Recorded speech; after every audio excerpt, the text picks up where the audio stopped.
When it comes to 2D games, we immediately think side-scroller, platformer, or maybe even top-down. From the games I've previously discussed, it might seem like I'm a little infatuated with the genre, but Child of Light is a whole lot different.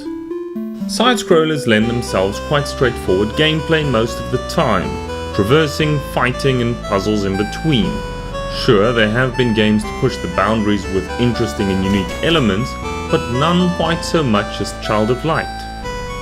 On the surface, Child of Light looks and seems like a normal side-scroller, but once you dig into it, you find yourself deep in a game with many layers, and not quite a side-scroller at all. Visual novel-like dialogues, JRPG-style turn-based fighting, and hand-painted artworks in a stunningly sculpted fantasy world brings this creation into a genre of its own.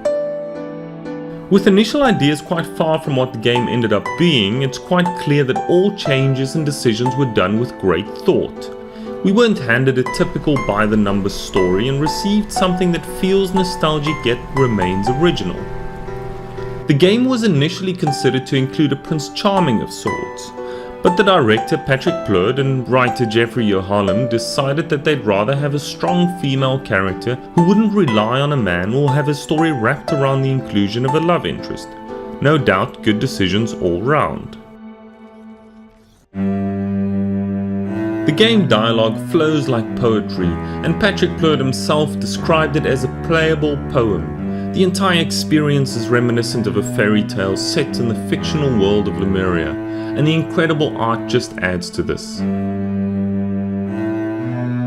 Child of Light combines game styles, art styles, and storytelling to a near-romantic soundtrack and lets us experience it all in a classical cinematic way.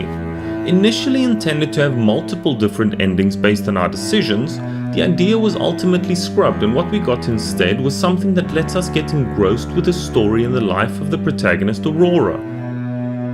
Though many might criticize this form of gameplay as being too linear, the idea here isn't to let you play a choose-your-own-adventure story, but instead immerse yourself in a deep and emotional journey the same way you would when reading a great book.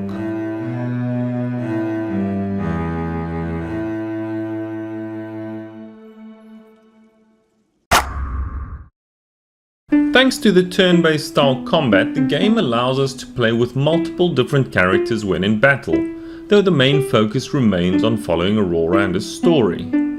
Similar to the old JRPGs, we play as a single person when exploring and then get full use of the camaraderie whenever we encounter an enemy. The game is filled with colourful and interesting characters, of which Aurora is of course the protagonist. The innocent yet strong heroine has a soft demeanour, but she doesn't feel naive in a frustrating way. She's young and a lot of what she faces is new to her, but we don't mistake her youth for insecurity or weakness. Much like seen from Ori and the Blind Forest, Aurora also has a companion in the form of a floating light, in this case a firefly called Igniculus. Igniculus is childlike in some ways but wise in others, and he barely ever leaves Aurora's side. He is a guide, a helper, and a friend to her, and his helpfulness throughout the game cannot be overstated. While travelling around with Aurora and Igniculus within Lemuria, we meet and join forces with multiple different other characters, of which the jester Rebella is one of the first. Rebella is friendly and upbeat, though sometimes comes across as a little slow-witted, and will often finish her poem-like dialogue without rhymes, only to have Igniculus correct her. This kind of interaction between the characters brings a charming life to their conversations, and make for a few amusing moments. Following Rebella, another interesting character is Finn, a sorcerer of sorts who, though only 13 years old, has an impressive beard and long grey hair.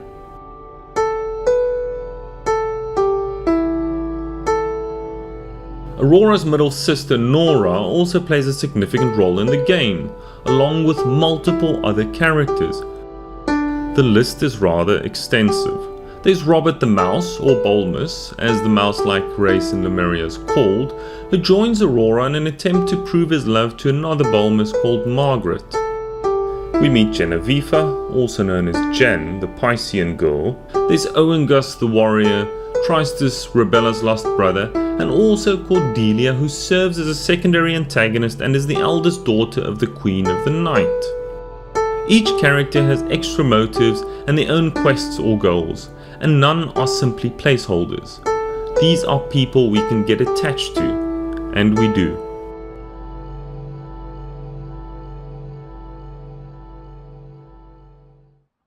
Finally, there's Umbra, the Queen of the Night herself, and ultimately Aurora's primary foe. Also known as the Dark Queen, Umbra is the direct opposite villain to the protagonist. She is the dark to Aurora's light, the General Zod to his Superman. Umbra is her equal and reverse, and is in all ways everything that Aurora opposes.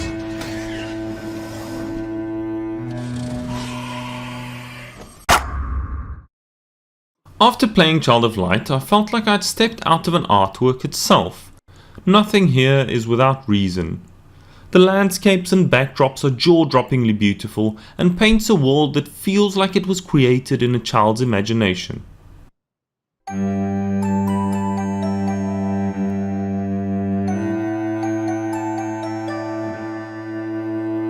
They also took an interesting approach regarding the characters, with some being 3D and others being 2D. Somehow this never feels off or odd either, and all it does is place greater focus on the main characters who are, for the most part, 3D. The general design is detailed but not busy, for example the portraits used during dialogue scenes, which are charming and simplistic. Child of Light has the atmosphere of an old animated film, blended and bonded with a children's book and fine watercolor art in a way that never makes it feel juvenile. It encapsulates the culture of a true fairy tale more so than many modern films have been able to, and has hints of being inspired by greats such as Sleeping Beauty.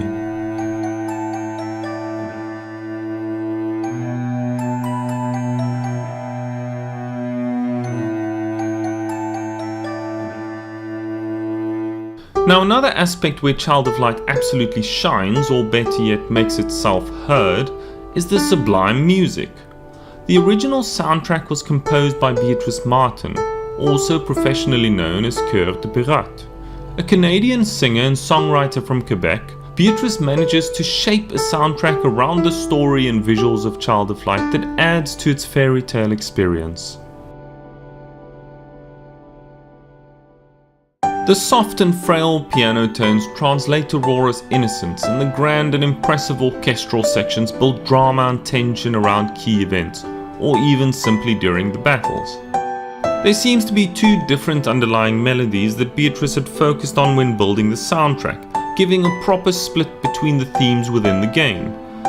It's there for the charm of certain moments and the darkness of others. Beatrice also brought a piece of her own style into it without losing what Child of Light was intended to be, creating a fresh musical experience that really sets itself apart from other soundtracks.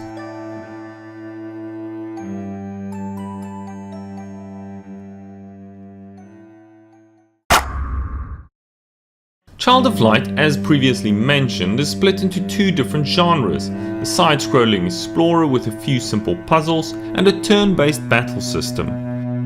The game has an impressive and deep leveling system with substantial options for all characters.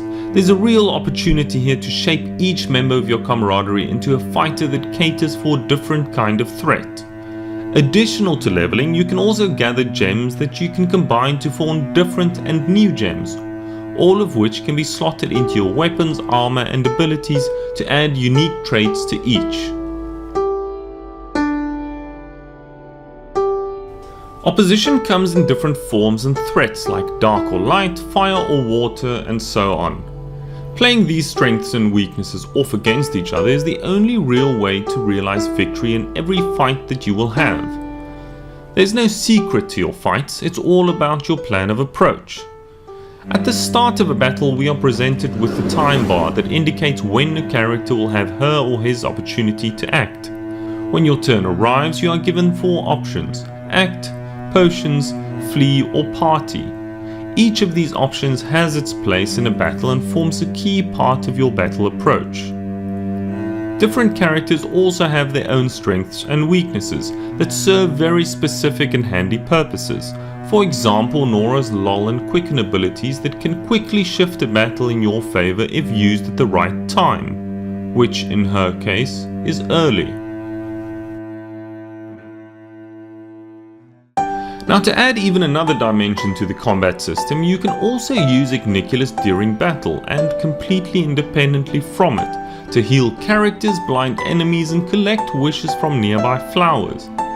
Now, wishes fill his energy bar, which in turn will again allow you to heal more characters or blind more enemies. And wishes will also replenish the health and magic points of your fighters, giving you that extra opportunity to shift a tough battle in your favor. The gameplay, and especially the combat system, is deep but not overly complex, and I could easily go on for many more hours about it, but I don't think we have quite the time.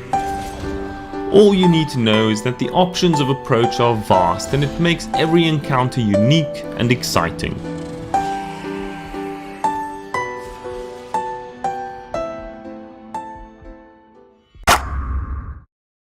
The story of Child of Light starts off magical and mysterious before dropping you right into the middle of Aurora's tale.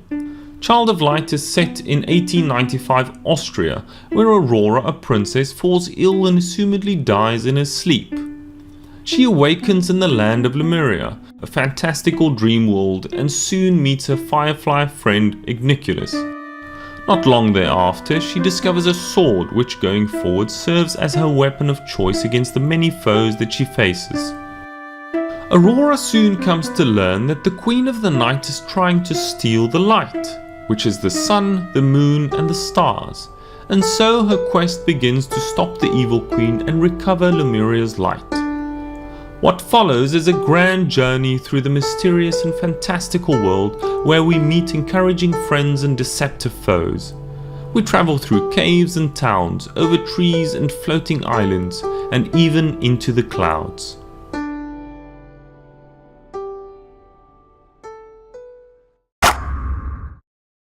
The attention to detail within Child of Light is extraordinary, from the small character traits like how Robert had learned to fight thanks to business meetings and Aurora's fake crown.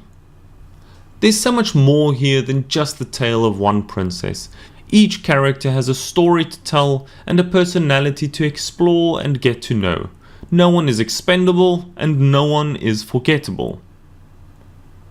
In a world where poetry seems to be going extinct, Child of Light is the modern answer, and it brings more than just ballads and rhymes. It gives us a chance to live within a story that takes us back and makes us sad, happy, and even angry. It lets us help Aurora be everything that she can be. There's so much more here than just what you see. Now, if you liked what I had to say, don't forget to like and subscribe for more videos about games as works of art.